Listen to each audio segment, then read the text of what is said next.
नमस्कार। पिछली एक वीडियो में हमने आयुर्वेद की परिभाषा में देखा था कि आचार्य चरक ने 4 प्रकार की आयु का वर्णन किया हुआ है। अब हम आयु के लक्षण और पर्याय देखेंगे। तो यहाँ कहा गया है कि शरीर इंद्रिय सत्व आत्म संयोगो धारी जीवितम नित्यगश्य अनुबंधश्च पर्याय ही आयु उच्यते। चरक सूत्र अध्याय 1 में 42 श्लोक है। तो जो आयु है वो किसके संयोग से मिलके बना होता है? शरीर इंद्रिय सत्व यानी मन और आत्मा, इन चारों के संयोग से आयु बनी होती है। तो आत्मा मन के साथ या सत्व के साथ संयोग करता है, सत्व इंद्रिय के जो विषय होते हैं उनके साथ संयोग करता है, और ये सब हो रहा है शरीर के अंदर। तो अब हम पर्याय देखेंगे इसमें। धारी, जीवित, नित्यक और अनुबंध। धारी यानी जो शरीर को धारण करता है, तो जो शरीर को सड़ने गलने से बचाता है, जो भी मेटाबॉलिक प्रोसेसेस हो रही हैं वो धारी में आएंगी। अब हम देखते हैं कि अगर किसी मनुष्य की मृत्यु हो जाती है तो शरीर जो है वो गलने लग जाता है, सड़ने लग जाता है, उसमें बैक्टीरियल ग्रोथ होने लग जाती है। तो अब हमें पता है कि जो मृत शरीर होता है उसमें इंद्रिय सत्व और आत्मा का जो है वो संयोग शरीर के साथ नहीं होता है। अगला क्या है हमारे पास? जीवित यानी कि जो प्राणों को धारण किए हुए है। नित्यक में 2 शब्दों से मिलके बना है, नित्य प्लस ग यानी चलने वाला और नित्य मतलब निरंतर। तो जब से मनुष्य का जन्म होता है और जब तक उसकी मृत्यु नहीं हो जाती तो जो आयु है वो निरंतर चलती रहती है। और अनुबंध यानी उसके जो जिस जन्म में वो है, अभी जिस शरीर के साथ उसका संयोग है वहाँ तो है ही, पर पूर्व जन्म और जो मृत्यु के बाद कहीं उसका जन्म होगा, वहाँ जहाँ जिसके साथ वो संबंध स्थापित कर रहा है उसको अनुबंध कहते हैं। और यहाँ पे जो च है वो चकार, उसको हम चेतनानुवृत्ति से लेंगे, क्योंकि जो इस सूत्र स्थान का 30th चैप्टर है अर्थेदश महामूल्य अध्याय, उसमें इसका चेतनानुवृत्ति का वर्णन किया गया है इन 4 पर्यायों के साथ। अब हम उभय लोक हित साधन में आयुर्वेद का क्या महत्व है उसके बारे में देखेंगे। तस्य आयुषः पुण्यत्मो वेदो वेदविताम मतः वक्ष्यते यत् मनुष्याणाम लोकयोः उभयोः हितम। यानी आयुर्वेद जो होता है, आयुर्वेद शास्त्र जो है वो आयु का पुण्यतम वेद है। इसलिए आयुर्वेद जानने वाले जो लोग होते हैं उनकी पूजा करते हैं विद्वान लोग, क्योंकि जो आयुर्वेद है वो मनुष्यों के लिए इस लोक में तो है ही हितकर, पर परलोक के लिए भी हितकर है। इसलिए आयुर्वेद का उपदेश कर रहे हैं यहाँ पे ऋषि मुनि।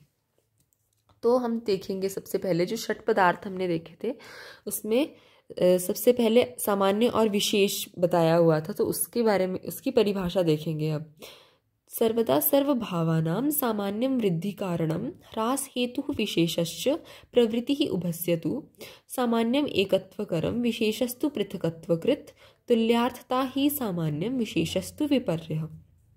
जिसमें कहा गया है कि सर्वदा हमेशा सभी भावों का सामान्य क्या करता है? वृद्धि का कारण होता है, और जो ह्रास है वो हेतु यानी कारण होता है विशेष का।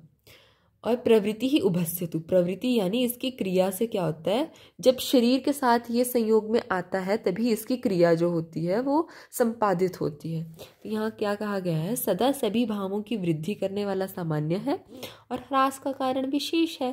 तो आयुर्वेद शास्त्र में जो सामान्य और विशेष है इन दोनों की ही प्रवृत्ति की जाती है। किसके साथ? जब शरीर के साथ मिलता है, प्रवृत्ति ही उभस्यतु मतलब जबकि शरीर के साथ मिलता है तभी इसका जो एक्शन है उसको हम देख सकते हैं। किस तरीके से देख सकते हैं?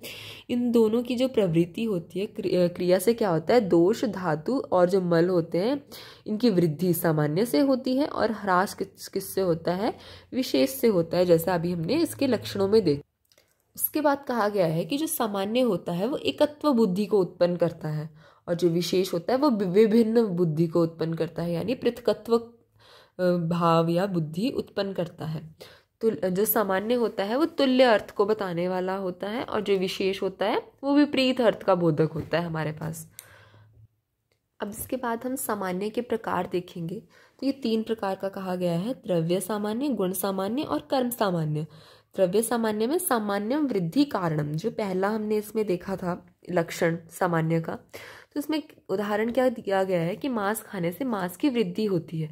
यानी हमारे शरीर में जिसकी कमी है हमने बाहर से भी उसी द्रव्य को लेना है हम अपने शरीर में। तो यहाँ क्या कहा गया है, जो बकरा या अजा होती है उसके मांस में जो मांसत्व होता है वही मनुष्य में भी मांस पाया जाता है। तो उसको खाने से क्या होगा कि मसल्स जो मनुष्य होगा उसमें भी बढ़ेंगे। और अगर रक्त की कमी हो जाती है तो रक्तपान कराना चाहिए। अब गुण सामान्य की बात करते हैं। इसमें द्रव्य सेम नहीं होगा, जिसकी कमी होगी उसको हम डायरेक्टली बॉडी में नहीं देंगे, पर अगर किसी और जो द्रव्य है उसके गुण अगर उस जिसकी डेफिशिएंसी है उससे मिल रहे हैं तो हम उसको दे सकते हैं। जैसे अगर शुक्र की वृद्धि करानी है तो हमें दूध और घी खाने को देना है पेशेंट को। तो दूध और घी के क्या गुण हैं, मधुर, शीत और स्निग्ध, और यही गुण किसके हैं, शुक्र के भी हैं। तो गुण सामान्य से सामान्यम एकत्वकरम, यानी कि एक बुद्धि को उत्पन्न करने वाला, एकत्व की बुद्धि को उत्पन्न करने वाला होता है सामान्य।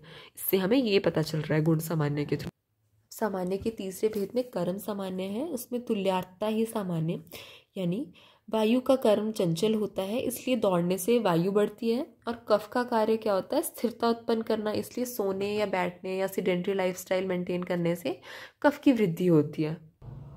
सामान्य के और भेद क्या हैं, अत्यंत सामान्य, मध्य सामान्य और एक देश सामान्य। और भूयसा व्यपदेश न्याय क्या कहते हैं कि सामान्य वृद्धि करने वाला होता है, पर एक्सेप्शन है यहाँ पे कि गुण सामान्य के अनुसार क्या होना चाहिए, आंवला और पित्त दोनों में ही गुण क्या होता है, अम्ल रस प्रधान होते हैं दोनों ही, मतलब पित्त अम्ल रस के कारण बढ़ता है, और पंच रस में सबसे प्रधान रस जो है आंवला में वो अम्ल होता है। पर वीर्य इनका डिफरेंट होता है, जो आंवला का वीर्य होता है वो शीत होता है और जो पित्त होता है वो उष्ण वीर्य से उसकी वृद्धि होती है। तो इस वजह से आंवला पित्त को बढ़ाने वाला नहीं होता है। अब हम देखेंगे कि न्याय दर्शन में सामान्य का क्या लक्षण बोला गया है। नित्यत्वे सति अनेक अनुगतम सामान्यम, नित्य होते हुए भी जो अनेकों में रहता है वो क्या है, हमारे पास सामान्य है। न्याय ने इसका भेद क्या बताया है, पर और अपर, जो अधिक वस्तुओं में पाया जाता है और जो अल्प वस्तुओं में पाया जाता है। इस प्रकार सामान्य दो प्रकार से हो गया। और सामान्य के और भेद क्या है, उभय वृत्ति और एक वृत्ति, यानी मांस खाने से मांस की वृद्धि होती है, और बकरे आदि के खाद्य मांस और मनुष्य शरीर में जो मांस होते हैं इन दोनों में क्या पाया जाता है, मांसत्व पाया जाता है, जो हमने द्रव्य सामान्य में भी देखा था। और एक वृत्ति सामान्य क्या है, यह केवल एक वस्तु में रहते हुए वृद्धि का कारण होता है। जैसे घृत क्या होता है, अग्नि को बढ़ाने वाला होता है। तो घृत में द्रव्य क्या आ गया हमारे पास, जैसे द्रव्य क्या है इसमें, घृतत्व, और अग्नि में अग्नित्व है। घृत अग्नि को बढ़ा रहा है पर इनमें द्रव्य तो डिफरेंट है। गुण क्या है इसके, घृत के स्निग्ध और शीत है, और अग्नि के हैं रुक्ष और उष्ण। और कर्म क्या है, घृत शीतलता उत्पन्न करता है और अग्नि क्या है, उष्णता है इसका कर्म। बट इसके बावजूद भी क्या होता है हमारे पास, समान और असमान दोनों कारणों से ही द्रव्य वृद्धि में कारण होता है। तो जरूरी नहीं है कि द्रव्य, गुण या कर्म इन तीनों में से कोई ना कोई सिमिलर होना ही चाहिए। समान होंगे अगर फैक्टर्स तब भी वृद्धि हो सकती है, और अगर नहीं भी होंगे एक फैक्टर, जैसे यहाँ पे घृत अपने अपोजिट फैक्टर वाले, उसमें द्रव्य भी डिफरेंट है, गुण भी डिफरेंट है, कर्म भी डिफरेंट है, बट फिर भी वो उसकी वृद्धि का कारण बन रहा है, तो वो किसके अंडर आ गया, एक वृत्ति के अंडर। ठीक है। अब इसके बाद हम देखेंगे कि जो हमने विशेष देखा था उसके क्या प्रकार हैं, द्रव्य विशेष, गुण विशेष और कर्म विशेष। द्रव्य विशेष में ह्रास हेतु विशेषस्य, गुण विशेष में विशेषस्तु पृथकत्वकृत, और कर्म विशेष में विशेषस्तु विपर्यय, यानी कि ह्रास का कारण होता है विशेष, और पृथकत्वता का भाव उत्पन्न करता है विशेष, और विपर्यय यानी विपरीत जो बुद्धि वाला होता है वो भी विशेष ही होता है। अब हम एग्जाम्पल्स देखेंगे। तो द्रव्य विशेष में क्या हो गया कि अगर किसी के शरीर में मांस बढ़ जाता है तो उसको कम करने के लिए हमें क्या करना चाहिए, अस्थि का प्रयोग करना चाहिए।